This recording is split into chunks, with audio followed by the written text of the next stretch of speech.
ಧನುರ್ರಾಶಿ ರಾಜಕಾರಣಿಗಳಿಗೆ, ರಾಜಕೀಯದಲ್ಲಿ ಆಸಕ್ತಿ ಇರತಕ್ಕಂಥವ್ರಿಗೆ, ಆ ಸಂಪರ್ಕ ಇರತಕ್ಕಂಥವ್ರಿಗೆ ಒಂದಷ್ಟು ನಷ್ಟವಾಗುವಂತಹ ಸಾಧ್ಯತೆ. ಬೇರೆಯವರಿಂದ ನಿಮಗೆ ನಷ್ಟವಾಗುತ್ತೆ. ಅದೃಷ್ಟ ಚೆನ್ನಾಗಿಲ್ಲದೆ ಇದ್ದಾಗ ಯಾವ ಸ್ಥಾನ, ಮಾನ, ಅಧಿಕಾರ ಯಾವುದೂ ಕೆಲಸಕ್ಕೆ ಬರೋದಿಲ್ಲ. ಇದನ್ನು ಗಮನಿಸ್ಕೊಳ್ಬೇಕು. ಸಾಯಂಕಾಲದ ಹೊತ್ತಿಗೆ ಏನೋ ಶುಭವಾರ್ತೆಯನ್ನು ಕೇಳ್ತೀರಿ.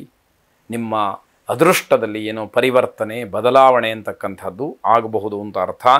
ಹಿರಿಯರ ಅಥವಾ ಮೇಲಧಿಕಾರಿಗಳ ಅವಕೃಪೆಗೆ ಪಾತ್ರರಾಗ್ತೀರಿ. ದೊಡ್ಡವ್ರ ಹತ್ರ ಬೈಸ್ಕೊಳ್ತೀರಿ. ಮಾಡುವಂತಹ ತಪ್ಪು, ನಿಮ್ಮ ಕರ್ತವ್ಯ, ಇದೆಲ್ಲವನ್ನು ಗಮನಿಸ್ತಾ ಇದ್ದಂಥವರು ನಿಮಗೆ ಸರಿಯಾಗಿ ತಿಳುವಳಿಕೆಯನ್ನು ಹೇಳುವಂಥದ್ದು, ಅವರಿಂದ ಒಂದಷ್ಟು ಬೈಗುಳವನ್ನು ಕೇಳಬೇಕಾದಂಥದ್ದು ನಿಮ್ಮ ಪಾಲಿಗೆ ಬರುವಂಥದ್ದಾಗತ್ತೆ. ನಿಮ್ಮ ಕಾರ್ಯಕ್ಷೇತ್ರದಲ್ಲಿ ನಿಮಗೆ ಮನಸ್ಸಿರೋದಿಲ್ಲ. ಪ್ರಯೋಜನ ಏನು, ನಿಮ್ಮ ಕರ್ತವ್ಯ ಏನು, ಅದನ್ನು ಮರೆತು ನಾನು ಬೇರೆದನ್ನು ಮಾಡ್ತೀನಿ ಅಂತಂದರೆ ಅಲ್ಲಿ ಆಗ್ತಕ್ಕಂತಹ ಅವಮಾನಕ್ಕೆ ತಲೆಯನ್ನು ಬಗ್ಗಿಸಬೇಕಾದಂಥದ್ದು. ತಲೆ ನೋವಿರತಕ್ಕಂತಹ ವ್ಯಕ್ತಿಗಳು ಸೂರ್ಯನ ಬೆಳಕಾಗಲಿ ಧೂಳಲ್ಲಾಗಲಿ ಹೆಚ್ಚಿಗೆ ಕೆಲಸವನ್ನು ಮಾಡ್ತಕ್ಕಂಥದ್ದು ಒಳ್ಳೆಯದಲ್ಲ. ಆರೋಗ್ಯದ ದೃಷ್ಟಿಯಿಂದಲೂ ಹೌದು. ಜೊತೆಗೆ ನಿಮಗಿರತಕ್ಕಂತಹ ಸಮಸ್ಯೆಗಳಿಂದ ನೀವು ಮುಕ್ತರಾಗಬೇಕು ಅನ್ನೋದಾದರೆ ಇದನ್ನು ಪಾಲಿಸಬೇಕಾಗತ್ತೆ. ಅನುಪಯುಕ್ತವಾದಂತಹ ವಸ್ತುಗಳ ಬಗ್ಗೆ ಮನಸ್ಸು ಬರ್ತಾ ಇರುತ್ತೆ. ಯಾವ ವಸ್ತುವಿನಿಂದ ಏನೂ ಪ್ರಯೋಜನ ಇಲ್ವೋ, ನೋಡುವುದಕ್ಕೆ ಮಾತ್ರ ಬಣ್ಣ ಬಣ್ಣವಾಗಿ ಕಂಡು ನಿಮ್ಮನ್ನು ಆಕರ್ಷಣೆ ಮಾಡ್ತೋ ಅಂತಹ ವಸ್ತುವಿನ ವಿಚಾರದಲ್ಲಿ ನಿಮ್ಮ ಮನಸ್ಸು ಬಹಳ ತಲ್ಲೀನವಾಗಿರತಕ್ಕಂಥದ್ದು. ಅದರಿಂದ ಒಂದಷ್ಟು ನಷ್ಟ ಅಂತಕ್ಕಂಥದ್ದು ಆಗತ್ತೆ. ಸೂರ್ಯನಾರಾಯಣನನ್ನು ಪ್ರಾರ್ಥನೆ ಮಾಡಿ, ಆದಿದೇವ ನಮಸ್ತುಭ್ಯಂ ಪ್ರಸೀದ ಮಮ ಭಾಸ್ಕರ, ಪ್ರಭಾಕರ ನಮಸ್ತುಭ್ಯಂ ದಿವಾಕರ ನಮೋಸ್ತುತೆ ಎಂಬ ಪ್ರಾರ್ಥನೆ ಇರಲಿ. ಶುಭವಾಗಿ. ಮಕರ ರಾಶಿ ವಿದ್ಯಾರ್ಥಿಗಳು ತುಂಬ ಎಚ್ಚರಿಕೆಯಿಂದ ಇರಬೇಕಾದಂತಹ ದಿವಸ. ನಿಮ್ಮ ವಿದ್ಯಾ ವ್ಯಾಸಂಗ ಶೈಕ್ಷಣಿಕ ಕ್ಷೇತ್ರಕ್ಕೆ ಯಾವ ಕಡೆಯಿಂದಲಾದರೂ ಹೇಗಾದರೂ ತೊಂದರೆಗಳು ಆಗ್ತಕ್ಕಂತಹ ಸೂಚನೆ ಇದೆ. ತುಂಬ ಎಚ್ಚರಿಕೆಯನ್ನು ವಹಿಸಬೇಕು. ಸ್ನೇಹಿತರ ಮಧ್ಯದಲ್ಲೇ ಗಲಾಟೆಯೋ ಜಗಳವೋ ಅಥವಾ ಬೇರೆ ಇನ್ಯಾವುದಾದ್ರೂ ರೀತಿಯ ಅವಘಡವೋ ಸಂಭವಿಸ್ತಕ್ಕಂತಹ ಸಾಧ್ಯತೆ ಹೆಚ್ಚಾಗಿದೆ.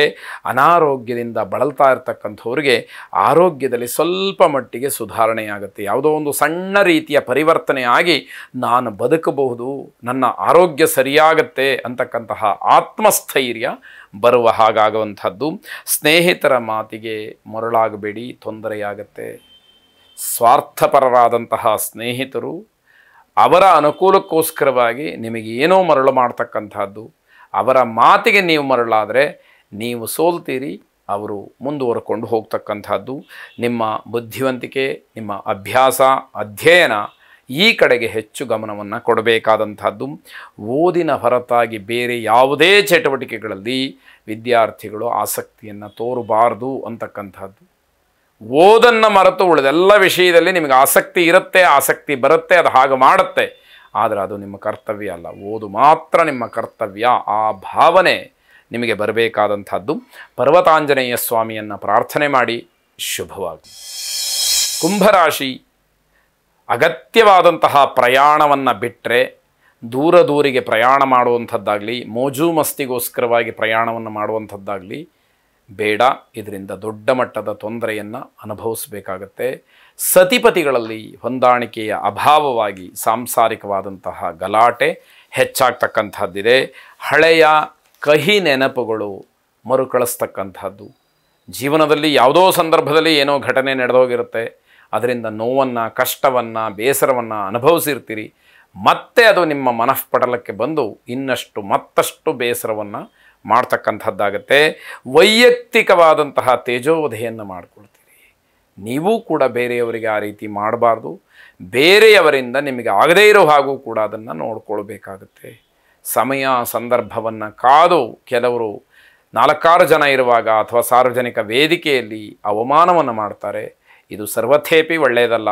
ಆದರೆ ಕೆಲವರಿಗೆ ಅದು ಅಭ್ಯಾಸ, ಇನ್ನು ಕೆಲವರಿಗೆ ಸಮಯವನ್ನು ಕಾದು ಅದನ್ನು ತೀರಿಸ್ಕೊಳ್ತಕ್ಕಂತಹ ಏನೋ ಒಂದು ಕೆಟ್ಟ ಅಭಿಪ್ರಾಯ ಅವರಲ್ಲಿರ್ತಕ್ಕಂಥದ್ದಾಗಿರ್ಬೋದು. ಧರ್ಮ ಕಾರ್ಯದ ಬಗ್ಗೆ ಮನಸ್ಸು ಬಹಳ ವಿಚಲಿತವಾಗ್ತಕ್ಕಂತಹ ಸಾಧ್ಯತೆ.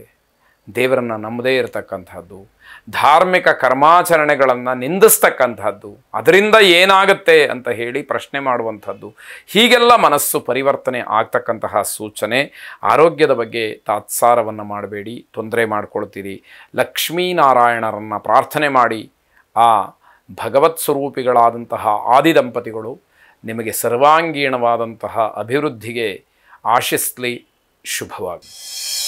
ಕೊನೆಯದಾಗಿ ಮೀನರಾಶಿ, ಎಲ್ಲ ಕೆಲಸಗಳನ್ನು ಬಹಳ ನಿಧಾನವಾಗಿ ಆಲೋಚನೆಯನ್ನು ಮಾಡಿ ಆ ಥರ ಇಲ್ದಲೇ ಮಾಡಿದಾಗ ನಿಮಗೆ ಶುಭ ಅಥವಾ ಯಶಸ್ಸಿದೆ. ಯಾವ ಕೆಲಸದಲ್ಲಿ ಆತುರ ಅಂತಕ್ಕಂಥದ್ದು ಬರುತ್ತೋ ಅಲ್ಲಿ ಕೆಲಸದ ಗುಣಮಟ್ಟ ಕಡಿಮೆ ಆಗುತ್ತೆ, ನಿಮಗೆ ಅವಮಾನವಾಗುತ್ತೆ, ನಷ್ಟವಾಗುತ್ತೆ. ಅದನ್ನು ತಿಳಿಬೇಕಾದಂಥದ್ದು. ಜನ ನಿಮ್ಮ ಮಾತನ್ನಾಗಲಿ ನಿಮ್ಮ ಸಲಹೆಯನ್ನಾಗಲಿ ಇಷ್ಟಪಡ್ತಾರೆ, ಆದರೆ ಸಮಾಜಕ್ಕೆ ಯಾವುದೇ ರೀತಿಯ ಕೆಟ್ಟ ಸಂದೇಶ ಹೋಗಬಾರ್ದು. ನಿಮ್ಮ ಮಾತನ್ನು ಕೇಳಿ ಕೆಟ್ಟೆ ಅನ್ನುವಂತಹ ಮಾತು ನಿಮ್ಮ ಬಗ್ಗೆ ನಾಳೆ ಬರಬಾರ್ದು. ಯಾರು ನಿಮ್ಮನ್ನು ಆಶ್ರಯ ಮಾಡ್ತಾರೋ ಅವರಿಗೆ ಉತ್ತಮವಾದಂತಹ ಸಲಹೆಯನ್ನು, ಒಳ್ಳೆಯ ಮಾರ್ಗದರ್ಶನವನ್ನು ಮಾಡಿ ಅನ್ನುವಂಥದ್ದು.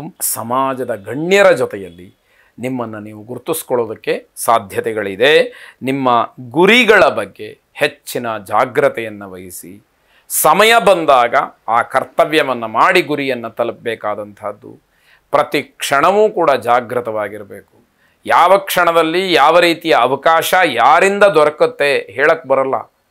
ನಾವೆಲ್ಲೋ ನಮ್ಮ ಲೋಕದಲ್ಲಿ ನಾವು ವಿಹರಿಸ್ತಾ ಇದ್ದರೆ ಆ ಒಂದು ಸಂದರ್ಭ ಬಂದು ಹೊರಟೋಗ್ಬಿಡ್ಬೋದು, ವಂಚಿತರಾಗ್ತೀವಿ. ಈ ಎಚ್ಚರಿಕೆ ಗೊತ್ತಿರಬೇಕು ಅನ್ನುವಂಥದ್ದು. ದುಬಾರಿ ಬೆಲೆ ಬಾಳ್ತಕ್ಕಂತಹ ವಸ್ತುಗಳ ಖರೀದಿ ಮಾಡುವಂತಹ ಚಿಂತನೆ ಸಾಧ್ಯತೆ ಹೆಚ್ಚಾಗಿರುತ್ತೆ. ಅದರಲ್ಲೂ ಕೂಡ ಸ್ವಲ್ಪ ಮಟ್ಟಿಗೆ ಜಾಗ್ರತೆಯನ್ನು ವಹಿಸಬೇಕಾದಂಥದ್ದು. ಉದ್ಯೋಗಸ್ಥರಿಗೆ ಒತ್ತಡಗಳು ಕಡಿಮೆ ಇರತಕ್ಕಂಥದ್ದು. ಕಾಲಭೈರವನನ್ನು ವಿಶೇಷವಾಗಿ ಪ್ರಾರ್ಥನೆ ಮಾಡಿ. ಶುಭವಾಗಿ. ಈ ರೀತಿ 12 ರಾಶಿಗಳ ಫಲಾಫಲಗಳನ್ನು, ಸರಳ ಸೂಕ್ತ ಪರಿಹಾರ ಮಾರ್ಗಗಳನ್ನು ಗಮನಿಸಿದ್ದೀರಿ. ಯಾರಿಗೆ ಗ್ರಹಗತಿಯ ದೃಷ್ಟಿಯಿಂದ ಕಷ್ಟ ನಷ್ಟಗಳಿವೆಯೋ ಅವೆಲ್ಲವನ್ನೂ ಕೂಡ ಭಗವಂತ ದೂರ ಮಾಡಲಿ. ಎಲ್ಲರಿಗೂ ಕೂಡ ಸದಾಕಾಲ ಸುಖ, ಶಾಂತಿ, ನೆಮ್ಮದಿಯನ್ನು ಕರುಣಿಸಲಿ. ಶುಭವಾಗಿ.